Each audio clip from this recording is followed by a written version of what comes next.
Mooi. Ik ben weer voor de Wiesneus op pad. En net als vorig jaar gaan we de Schaldenbilaan. Lieke Balkema het won, de puzzel. En ja, we gaan eens kijken wat Lieke ervan vindt. En wie heeft er allemaal meegedaan? Even de vingers.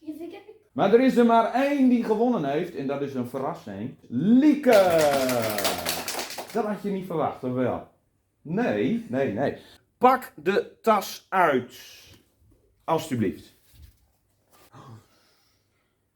Een trui. Een trui. En wat staat erop, Lieke? Kan je dat lezen?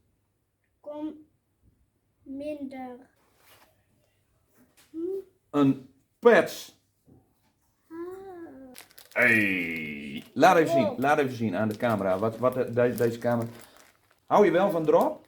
Ja. Komt al goud. Dus het komt altijd weer goed, zeggen we dan. Komt al goud. Mooi.